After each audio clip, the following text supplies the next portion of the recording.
Hey there, Branden Harvey here. I just wanted to say a quick thank you for being a Sounds Good listener. The work that we do here, celebrating good news, is supported by our incredible community and listeners like you. If you appreciate this podcast, our Instagram, or the other hopeful things we create, I would love to invite you to join our community of Good members. Being a Good member costs less than $10 per month and gives you access to a monthly good newspaper, exclusive discounts to ethical and sustainable brands that you love, and connects you with a community of like-minded world changers. Plus, you get to play a role in bringing more good news to the world. Sign up to become a Good member and get your own monthly good newspapers by visiting goodgoodgood.co/membership. Or just click the direct link in our show notes. And once again, thank you so much for being a part of our community. In 70 countries, it is illegal to be LGBTQ+. In these countries, gay, trans, and queer people face violence and discrimination and don't have basic human rights protections. Being outed could mean that you lose employment or housing, and in 11 countries, LGBTQ people face the death penalty. Here at Good, we are always looking for people who are creatively solving the world's greatest problems. We call them the helpers. And in the midst of heartbreak and injustice, we have always found them. And in the midst of this onslaught of discrimination and violence against gay, trans, and queer people around the world, we got to interview someone behind an inspiring and life-saving solution.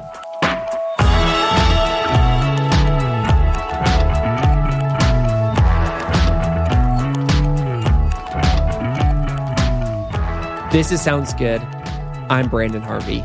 Today's guest is Kimahli Powell, the executive director of Rainbow Railroad. Rainbow Railroad is a Canada-based organization that helps LGBTQ+ people escape countries where they face imminent danger because of their sexual orientation or gender identity. Since 2006, Rainbow Railroad has helped more than 800 persecuted LGBTQ+ people from 38 countries travel to safety. Notably, they've been praised for helping 70 Chechen men resettle in response to the anti-gay purges in Chechnya beginning in 2017.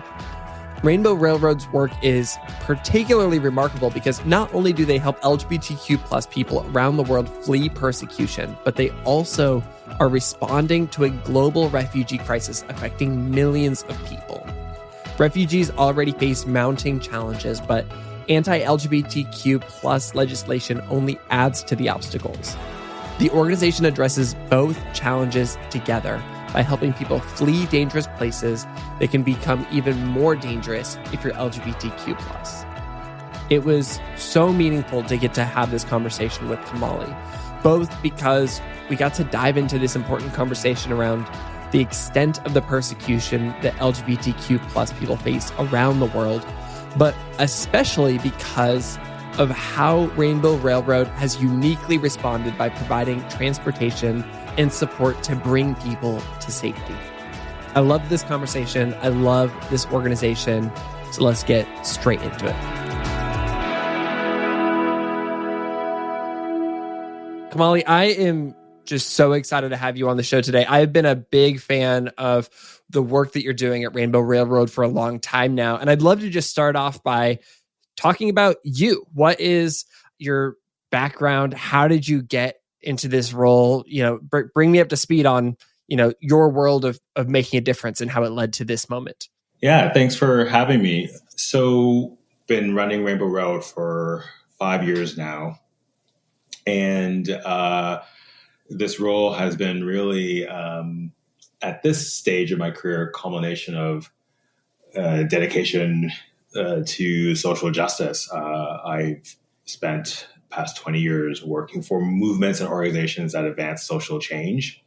In the past 10 years, really emphasized on international development, the plight of folks living with HIV and folks who are uniquely vulnerable to HIV, and the structural conditions that cause folks to be more vulnerable to not just HIV, but also just broken health systems. And that includes migration. So before Rainbow Railroad, I was really fortunate to work at the HIV Legal Network, which is an organization tackling the legal barriers to advancing and solving the HIV pandemic, which really means in the 21st century combating or supporting people who use drugs, sex workers, and global LGBTQI rights. And I think that is ultimately what led to the role at Rainbow Railroad. It was a real opportunity for me to advance the mission of an organization that has a very specific focus, which is ensuring that more LGBTQI folks can live freely without persecution just because of who they are or who they love. Have you seen the news recently about the mRNA vaccines and how it looks like there's some real progress being made towards essentially a vaccine for HIV? Yeah, what's really interesting about the COVID pandemic is that we realize what is possible with that when there's less stigma around the treatment of illnesses and diseases. And it's really exciting. And we know we'll be in a period where we have all the tools to eradicate HIV. I will say, from my experience working with the legal network, we will never get there if we don't cause the structural barriers that cause people to be more susceptible. And that's really the same with where we're at with COVID-19. And when it comes to the work of Rainbow Railroad, I'm not to jump the gun on a question you might ask, but I spent a lot of time at Rainbow Railroad thinking, worrying about things. That's what we do. In the age of us trying to move people to safety, including in other countries in the middle of a pandemic, one of the early warning signs is without dealing with systemic barriers to migration, to free movement, we will have a situation where we can have permanent restriction to access to various countries, which will put more people at risk. It's interesting to think about how there are so many layers to the solutions that need to be put into place. And it can't just be this, in the case of HIV and AIDS, it can't just be this vaccine because we have a systemic problem underlying all of that. So we've got to deal with that. And I would imagine that that's really true with all the work that you do. And I mean, I think if there's one thing that our community has heard a lot of this year is talking about systems. There's so many people who create Band-Aid solutions to problems, and we're grateful to them. I think it's really valuable, when somebody says, here's an immediate need in front of me, I'm going to help solve this problem. But if you can go upstream a little bit and recognize how people are getting downstream and solve that problem, that's, I think, the opportunity that we all have. Absolutely. For Rainbow Railroad, it means that we are in the middle of a migration crisis. I pause when I say the word refugee or migration crisis, because it alludes to the fact that the people are the crisis. And it's not. Government's inability to respond is the crisis. There are now 80 million displaced people around the world. And that's the largest number since World War II. Wow. I don't want to do any crude math around what percentage of that population is LGBTQI plus because there is not enough data. But you can imagine that there is a significant number of those people who are members of the LGBTQI plus community. On top of that, there are 70 countries that criminalize same-sex intimacy. And so the nexus of those two problems is where the people who reach out to us for help lie. There are folks who are members of the LGBTQ community who are forcibly displaced or seeking refuge. In a world prior to COVID, there was already inadequate government response. It's also interesting to think about the intersection that Rainbow Railroad is at, because I think I first started really looking into your work when we were working on the refugee edition of the Good Newspaper, which is our print newspaper filled with good news and ways to take good action. And I was thinking about you through the lens of immigration, resettlement, asylum. And now we're in the midst, my team and I are in the midst of working on our Pride edition of the Good newspaper. And then I'm looking at you through the lens of the LGBTQ community, which of course is, central to the work that you're doing. And I do love that you're at this intersection of these multiple layers of problems, and coming back to this idea of kind of systemic solutions, you're creating systemic solutions to multiple problems on that. And so what I'm really excited about is diving into the solutions that you're creating. But I think that first, I think it'd be most helpful if we just dive into the real problem that we're facing around the world. And I think for many people, myself included, it's hard to imagine the problems that folks in the LGBTQ community outside of the US are facing, because, I just have my own perspective here in the US. And so can you help me understand the gravity of the problem? Like, first of all, around the world, there are places where members of the LGBTQ community are targeted with state-sponsored violence. How many countries are we talking here? And what does that violence and targeting look like? As I mentioned just a little while ago, 70 countries criminalize same-sex intimacy, means that they're in those 70 countries, which fluctuates. I think it might actually be 69 now, which was a slight improvement. But in those countries, to have laws that criminalize same-sex intimacy means that it causes conditions where members of the LGBTQI plus community can be either targets of violence and discrimination from their families, their communities, and even the state, because there are non-protections that we have. When we think about equality for the LGBTQI plus community, we tend to think about it globally in the lens of marriage equality, right?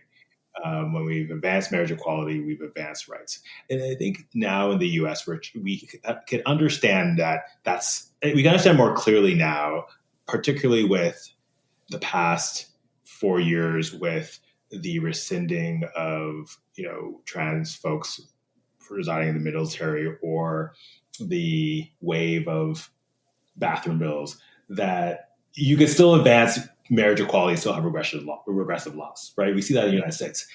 And so you take that concept and escalate it times 50, 1,000, and you see what the situation could be in multiple countries where there are zero protections, so not even basic human rights protections.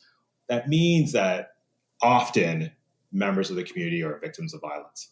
And it could take many forms. It could take the form, in the Caribbean, individuals being subject to mob violence from their community members who out them. Or in, Indonesia, where individuals have been caned in public with hundreds of people recording. Or it could take the form of police entrapping gay and bisexual men on apps like Grindr or dating apps that people meet up with. Or in the instance of Chechnya, a state-sponsored campaign to abduct, torture, and out hundreds of members of the community. And it's because there's no legal protections where these folks exist. And when I say people are displaced within their country, what that means, the moment you get outed in one of those countries, very often you lose basic protections that you need in order to function in the society, like employment, like community, like basic legal protections. It's the outing that is sometimes the most dangerous. So that's the situation in many countries. When I said earlier that this intersects with the situation of migration, when you're dealing with so many refugees and displaced people, you have to look at how this impacts members of our community. In order to become a refugee, you have to cross a land border, or very often by boat. You have to leave your country and flee to another country and register for the United Nations. and then wait for a country to resettle you. Because of the scope of the crisis, so many people are stuck waiting and have very little options for resettlement. For members of the LGBTQI plus community, even trying to make that land crossing is really dangerous. Because in many African countries, for example, you're asking people to flee one country that criminalizes same-sex intimacy to another. So many Ugandan refugees, for example, flee to Kenya, which also criminalizes same-sex intimacy.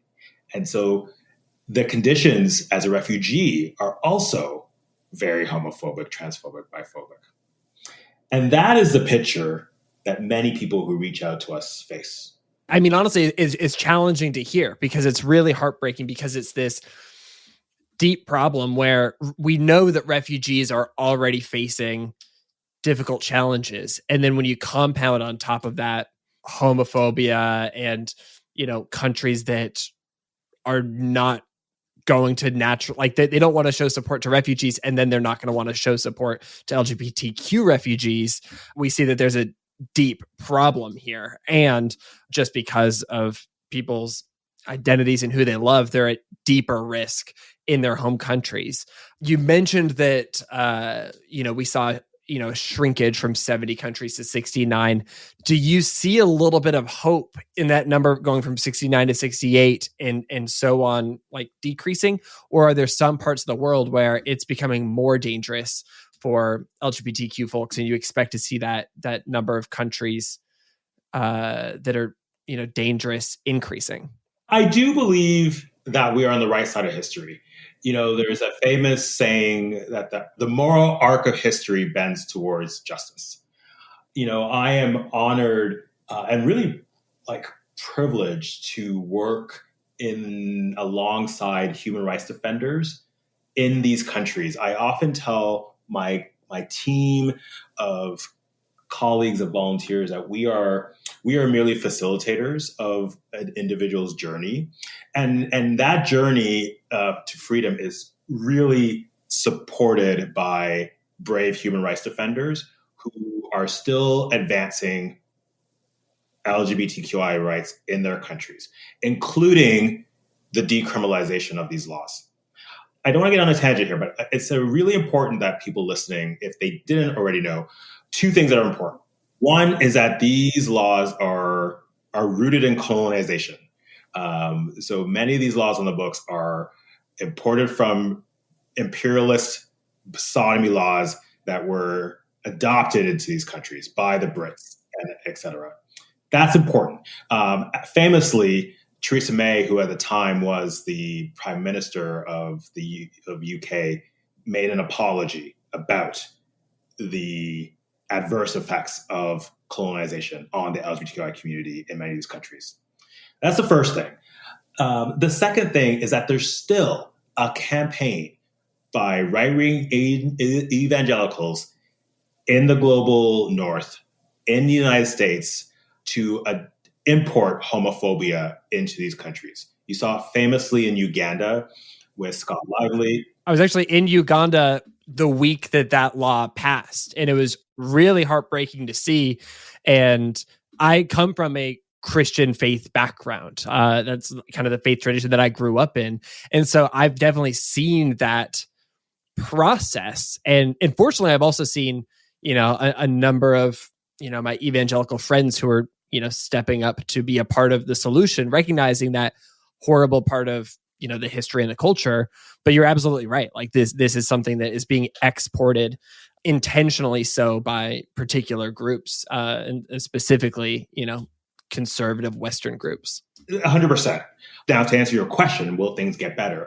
I believe things will get better. I think, and what we're seeing is that regressive governments are real. There's backlash before there's progress. Again, we saw it just recently. Without speaking specifically about the Trump administration, we just know it's fact that there were laws in place that made it harder for migrants to enter the country. That made it harder for to be a member of the LGBT community. And that pendulum can swing in many countries.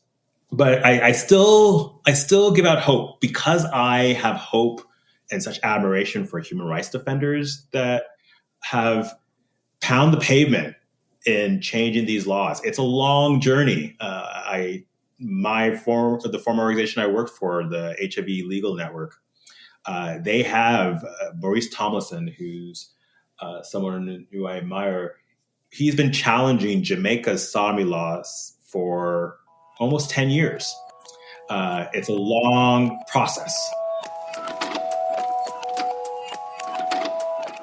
We are going to take a quick break, but we'll be back with more of this conversation with Kimahli Powell of Rainbow Railroad.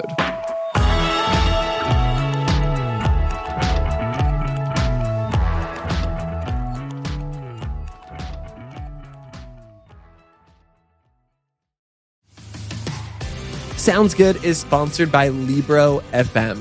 Libro FM, and if you've been listening to the podcast for a while now, you already know this. They're the company that lets you support a local bookstore every time you download an audiobook. And I don't know if I'm allowed to say this, but they are almost identical to the major audiobook company that you hear advertised in other podcasts. It's the same price. They have the same books. The app is amazing. The only real difference, in my opinion, is that one supports a giant mega corporation and the other supports a local bookstore of your choosing. You get to keep money within your local economy, you create local jobs, and you make a difference in your community. If you are using that giant audiobook company, you should make the switch to Libro FM. And if you are not yet, but you're like, oh my goodness, I want to start listening to audiobooks and support my local bookstores in the process, well, the good news is that there is a special offer for Sounds Good listeners. Libro FM is offering 2 audiobooks for the price of 1 with your first month of membership when you use the code GOOD. All you have to do is visit the website libro.fm, that's libro.fm, and use the promo code GOOD to get started with 2 audiobooks to make a difference in your local community and to help support this show. Sounds Good is sponsored by BetterHelp. Right now, I think we all know this, we are going through a collective global trauma. If you've been struggling with your mental health, that is so normal. So many people are experiencing that same thing. And on top of the collective global trauma that we're experiencing, we're all working through interpersonal relationships and life struggles. You probably need someone to talk to. I know that I do. BetterHelp is an amazing solution for this. BetterHelp makes it easy to get matched with your own licensed professional therapist. Plus, it's affordable. All you have to do is answer a few questions and they'll get you matched and ready to start in under 48 hours. I've been using BetterHelp for a while now. It started in the beginning of the pandemic where I just wanted to be able to talk to somebody. And so I would take video calls or like voice calls from my neighborhood. I would walk around my neighborhood and I would talk with a therapist, and it was so helpful for me. And now I'm fully vaccinated. I am ready to go back out into the world, and it's so nice to not be tethered to my hometown if I want to talk to my therapist. I can hop on a call when I'm traveling. I can hop on a call when I'm busy, and it just gives me great access to my amazing therapist whenever I want. BetterHelp is offering a special offer for Sounds Good listeners where you can get 10% off your first month when you take the quiz to get started at betterhelp.com/good. That's betterhelp.com/good. One more time. That is betterhelp.com/good.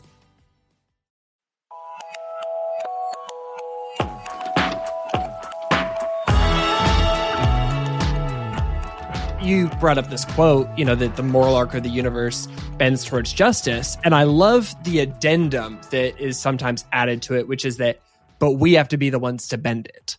We can't just expect that to happen. It's just that there is a community of people who care about this, and that number grows every day, and we get to play a role in this. And so actually, this is a perfect transition to talking about solutions, because Rainbow Railroad came along and saw these systemic problems, these problems that individuals are facing around the world, and decided to step up.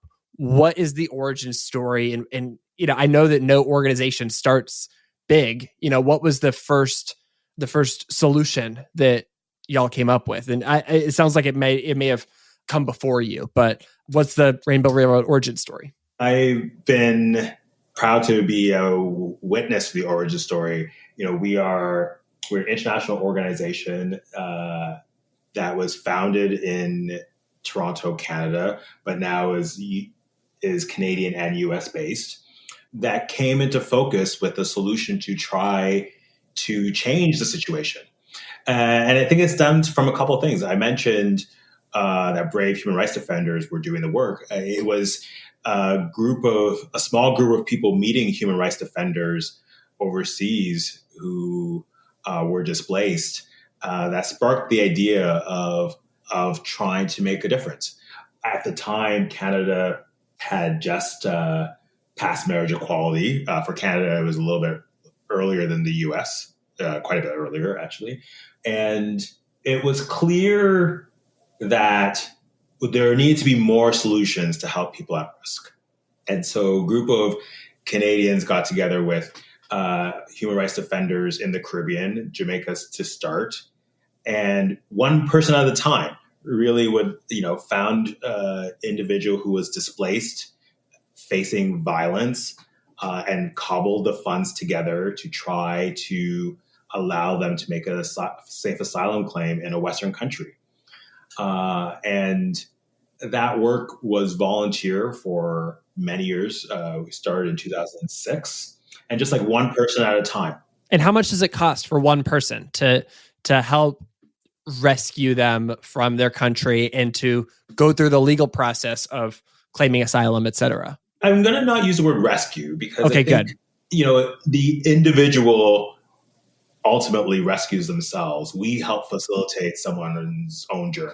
It's a good distinction. And it varies, to be honest. Not to put a hard number on it, but, we in the past said it costs on average about $10,000 to help one particular case.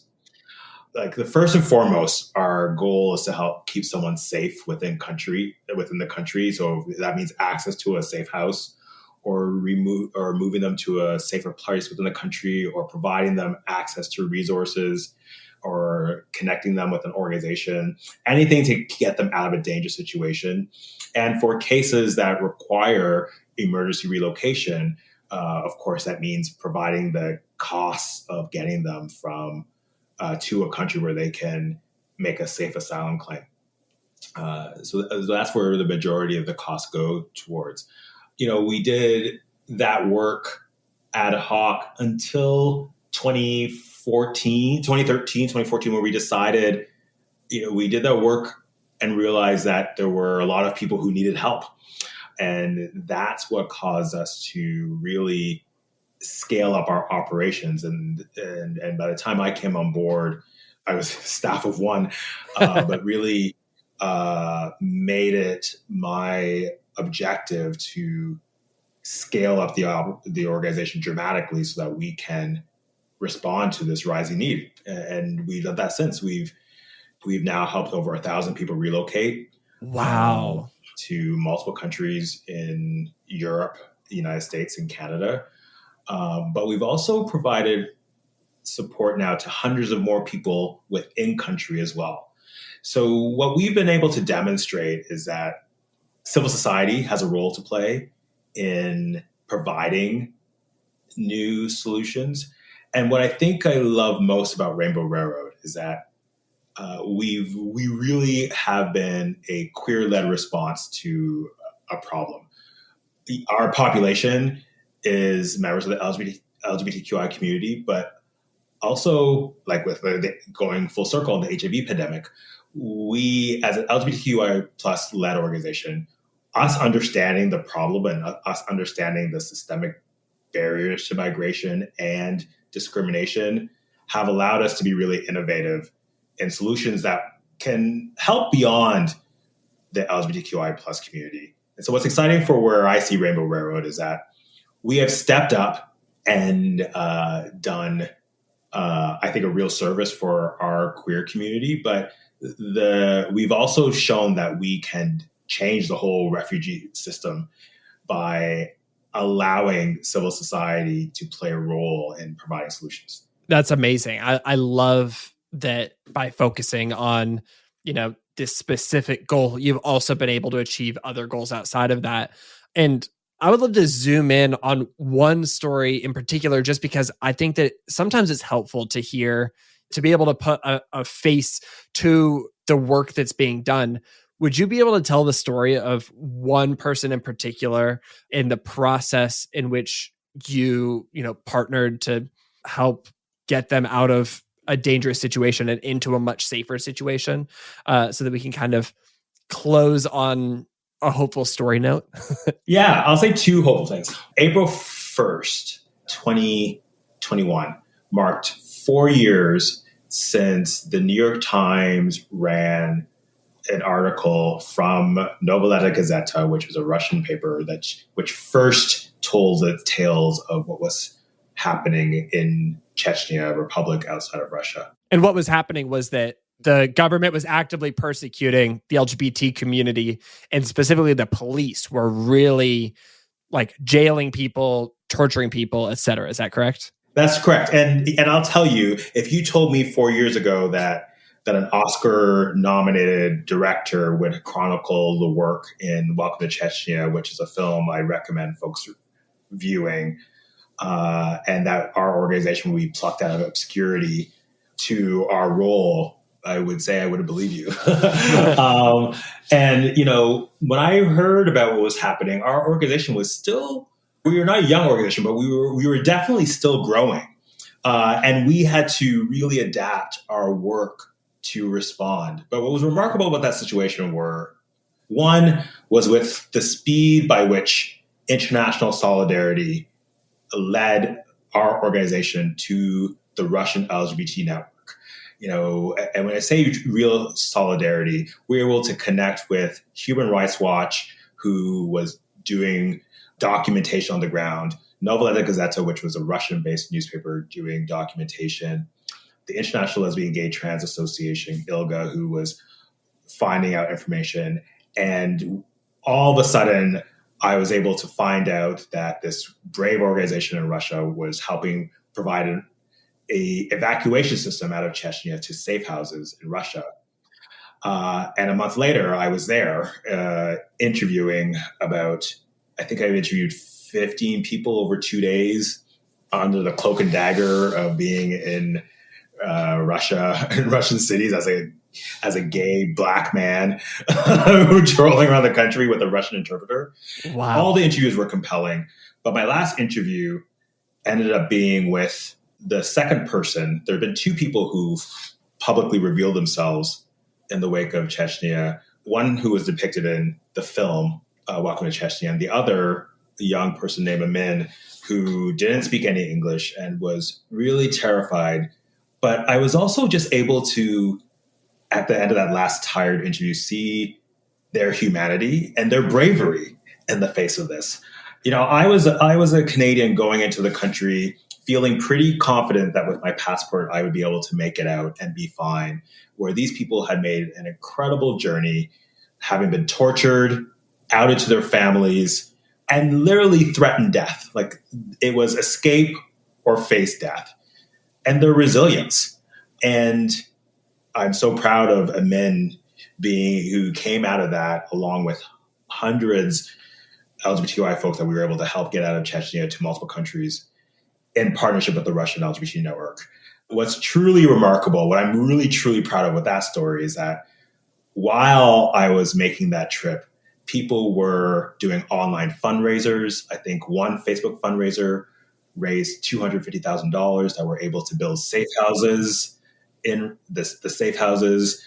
People were doing bake sales, drag shows, you name it. Rainbow Railroad at this moment is 100% funded by private sources, which meant we really are a community movement. So it shows you just how many people rallying together can help one person.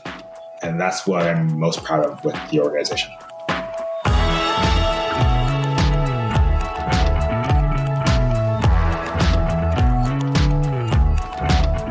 That's Kimahli Powell, Executive Director of Rainbow Railroad. You can learn more and donate to Rainbow Railroad's work by visiting their website, rainbowrailroad.org. Make sure to follow at Rainbow Railroad on Instagram to stay up to date with their work too. We also ran a version of this story in the brand new, I think we just launched it like this weekend, Pride edition of the Good Newspaper.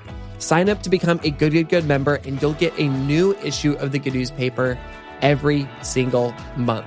Just visit goodgoodgood.co/membership to join. This podcast was created by Good. At Good, we help you feel more hopeful and do more good. You can find more good news and ways to make a difference in our weekly email newsletter, our beautiful print newspaper, or online at goodgoodgood.co. This episode was created by Kaylee Thompson, Megan Burns, and me, Branden Harvey. It was edited and sound designed by the team at Sound On Studios, and you can find out more about their work at soundoff.com. Make sure that you hit the follow button wherever you listen to podcasts so that you can get new episodes of Sounds Good delivered to your phone each Monday while you sleep. If you have a favorite episode of the show, share it on your Instagram stories to share the word about celebrating good news and taking good action. And that is a wrap for this week's episode. Go out and find one way to support the LGBTQ plus community, and we'll be back next week with more good news and good action. Sound good?